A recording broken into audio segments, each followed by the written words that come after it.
Well, good afternoon and welcome to another episode of Michael Ramzi Show. And today I can look through my window out there in the Geneva and see the barbarians are at the gate. What I mean by that, the great Satan and axis of evil are sitting next to each other on a big, large table, sipping on the mineral waters from the great Alp in Geneva and having an agreement ratified. Of course, these ratifications, treaties and agreements and contracts throughout the history of the political world have meant nothing. Let me give you one recent example. Well, we're talking about mainly about Middle East today, right? Because that's what it is. All right. So in 1975, if I recall, then Saddam Hussein of Iraq and Shah of Iran made a contract in regards to the Shatt al-Arab so-called waterway. And in 1980s, the same Saddam Hussein who signed the treaty brought that treaty right in front of Iraqi people in Iraqi television, shredded it and made it invalid. Trashed it, right? Napoleon did the same thing in so-called Frankenstein Treaty. There's so many other ones that I can't go through story. There has been most of them, more situations that the treaty has been trashed that has been kept alive and respected. Okay, so I'm not talking about, that's not even my subject, okay. What it is today, we're talking about a very fluid and eclectic Middle East problems and conflict. Well, I tell you what, in World War II, as we know, the Japanese got such a pounding from United States with those 2 nuclear bombs that dropped on them, right? But today, Japanese and the United States, at least they call nominally, right? Not real, but nominally they call themselves great political and economic partners. Well, let it be. I like that. But ladies and gentlemen, whether you're queen or king, president, chancellor, premier or prime minister, these guys, they are nothing but political prostitutes.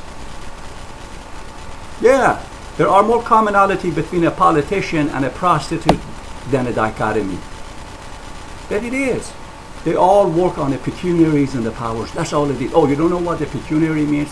By the way, ladies and gentlemen, my vocabulary is, I was told that is higher than average barrister. And I practically walk on English dictionary. Okay, so by watching this show, your vocabulary can automatically increase by 75% and let your intelligence left alone. Right there, okay. Let's go back to the issue. Saudis are playing a very dangerous game. As ladies and gentlemen, we know, as I call it, the Al-Qaeda is the 5th branch of the Saudi government. They are the one came to the New York and destroyed the World Center, right? We all know that. Al-Qaeda for the Saudis. Now, they are injecting the same Al-Qaeda pretty much in the Syrian conflict. And where did you get this notion, the great and peaceful kingdom? Those guys are not great and peaceful.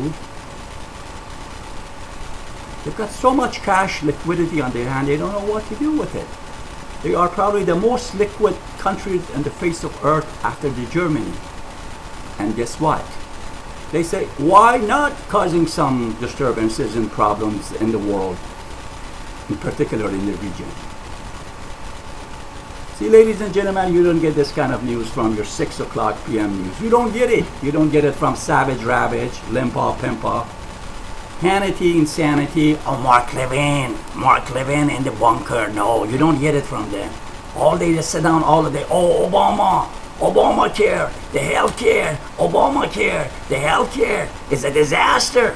But anyway, as far as I am concerned, the Taliban, the Caravan, the Musharraf, the Mubarak, Mossad, Assad, there's always some kind of problem out there in the Middle East. It has been a problem within the last 3,000 years. Since the start of the Jesus Christ, maybe Moses. And probably it's going to be conflict and problem for another 2,000 years.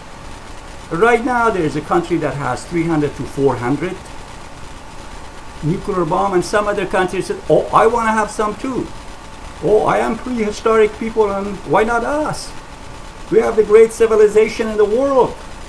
Why do we have to be behind? And I can understand the both sides. There is a mistrust, or whatever you want to call it. But ladies and gentlemen, as long as I live and you live, there will always somebody in Middle East calling to United States of America, come on and hit me if you can.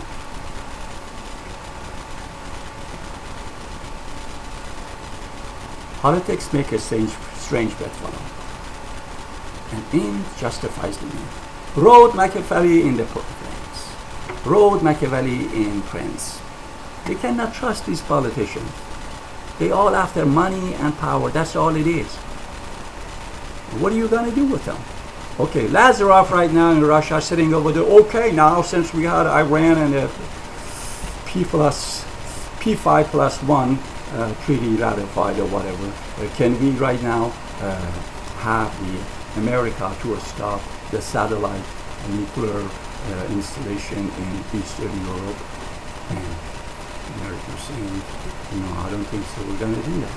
See, ladies and gentlemen, even tomorrow, even if there is a nuclear-free world out there, there will be always somebody cheating. Like assault. The Arm Reduction Pact during the Reagan administration with Soviet Union. Oh, you don't know even that. You don't know what you ate even last night. That's why you're watching me. I have to do the education and the research for you. That's fine. You don't have to pay. It's all free for you, okay? You cannot trust them.